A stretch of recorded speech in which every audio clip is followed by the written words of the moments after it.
বাংলা নবাব হুমায়ুন কবির জিন্দাবাদ, আন্দোলন উন্নয়ন পার্টি জিন্দাবাদ।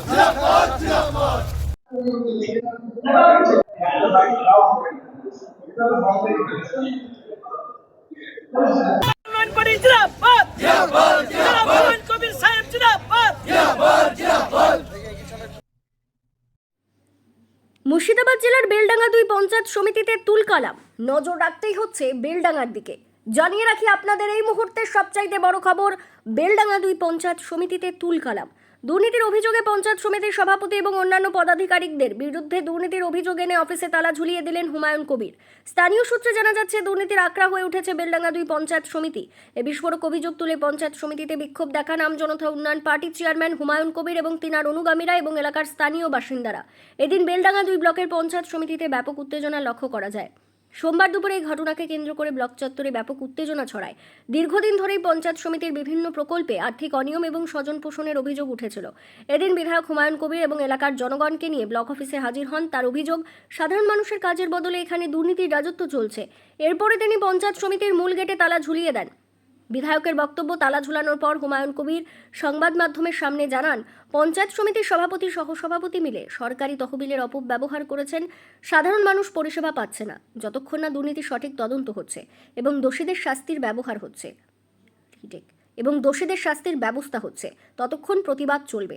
বর্তমান পরিস্থিতি, অফিসে তালা পড়ে যাওয়ায় থমকে যায় পঞ্চায়েত সমিতির স্বাভাবিক কাজকর্ম। খবর পেয়ে ঘটনাস্থলে পৌঁছয় শক্তিপুর থানার পুলিশ বাহিনী। এ বিষয়ে কি জানালেন হুমায়ুন কবির, বিস্তারিত শোনাবো আপনাদের।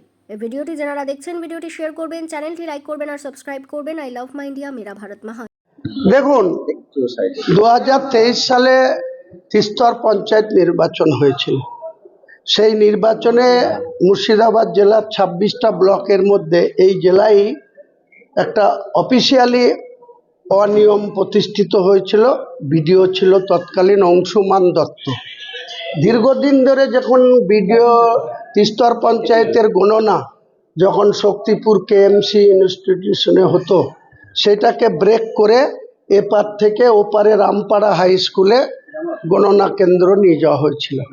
তার উদ্দেশ্যই ছিল ভোট লুট করে তাদের একতরফা রেজাল্ট করা, কিন্তু আমার প্রতিরোধে সেটা করতে পারেনি। 2023 সালে বিজেপিরাও অনেকে 2টো পঞ্চায়েত পেয়েছিল, 5টা পঞ্চায়েত সমিতির মেম্বার পেয়েছিল, কংগ্রেসও 2-1টা জিতেছিল, নির্দলও জিতেছিল, সর্বোপরি টিএমসি মেজরিটি পেয়েছিল। এই 2023 সালের মেজরিটি পাওয়ার পরে এই যে বিউটি বেগম সভাপতি, তার স্বামীর নাম আতাউর রহমান, তিনার নেতৃত্বে এখানে যে ধরনের প্রশাসন চলেছে, ডেভেলপমেন্ট চলেছে, শুধু লুট হয়েছে। এই লুটের বিরুদ্ধে আমি আজকে এখানে এসেছি। এই পঞ্চায়েত সমিতির অপসারণ হবে, তারপরে এখানে বেলডাঙ্গা 2 মানুষ, সাধারণ মানুষ এখান থেকে পরিষেবা পাবে। 1 মাস মতো সময় লাগবে এই প্রক্রিয়া সম্পন্ন হতে। যতক্ষণ এই প্রক্রিয়া সম্পন্ন না হবে ততক্ষণ পর্যন্ত পঞ্চায়েত সমিতির সভাপতি, সহকারী সভাপতি, পূর্ত কর্মদক্ষ সমস্ত ঘর বন্ধ থাকবে। আমি তালা মারলাম। অফিসিয়ালি যদি আমার বিরুদ্ধে প্রশাসন কোনো ব্যবস্থা নিতে পারে, কিন্তু আমি যতক্ষণ নিয়ম মেনে বিডিও সাহেবকে বলে এটা করলাম। এরপরে যদি প্রশাসন আমাদের কথার গুরুত্ব না দিয়ে এই অফিস খুলতে চাই বা খুলতে যাই, তখন আমিও আমার শক্তি দেখাবো। আমিও লোকজন নিয়ে এসে এই ব্লক টোটালি বন্ধ করব। টোটালি সে ছেলে থাকলে কি আছে, ছেলে তো বলে তো আমি কারোর সঙ্গে কম্প্রোমাইজ করতে পারি না। সাধারণ মানুষের টাকা যে লুট করবে, যদি কাউকে সামনে রেখে সে যদি একতরফা দুর্নীতি করে যায়, আমার ছেলে অল্প বয়স, সে এত বুঝে না, বা এদের এত চালাকি, এত ছলচাতুরি, এত উল্টোপাল্টা ব্যবহার সে মানেও না। তাই সে অনেক দিন ধরে এই পঞ্চায়েত সমিতিতে আসেনি। একতরফাভাবে যারা করেছে সেটার তদন্ত করুক জেলার মহকুমা শাসক থেকে শুরু করে ডিএম সাহেবরা। আমি এক্সিকিউটিভ অফিসারকে বললাম, বিডিও বেলডাঙ্গা 2কে বললাম, তো সেটার তদন্ত হবে। পাশাপাশি এখানে বেলারোতে যাব। বেলারো এখানে শক্তিপুরের রানীর বাঁধ বলে একটা বাঁধ আছে, গৌরীপুর থেকে মিয়া মাঠ। এই বাঁধে এখানকার ওসি অত্যন্ত বাহাদুর ওসি, অতনু দাস এই বেলারোকে ব্যবহার করে গভর্নমেন্টের রেভিনিউ লস করে প্রায় 70 লাখ টাকার মাটি কেটে বিক্রি করেছে, টাকা নিয়েছে ওসি।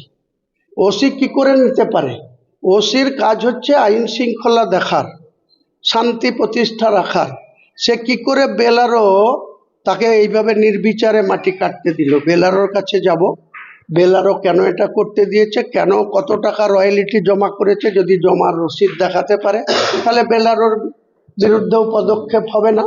আর যদি না দেখাতে পারে তাহলে বেলারো সহ যখন কমপ্লেন করব, বেলারো ওসি কিভাবে ক্ষমতা দেখিয়েছে তার বিরুদ্ধে বেলারো করবে, তারপরে উচ্চ পর্যায়ে তদন্ত হবে, তারপরে আমি ছাড়ব, না হলে কাউকে ছাড়ব না।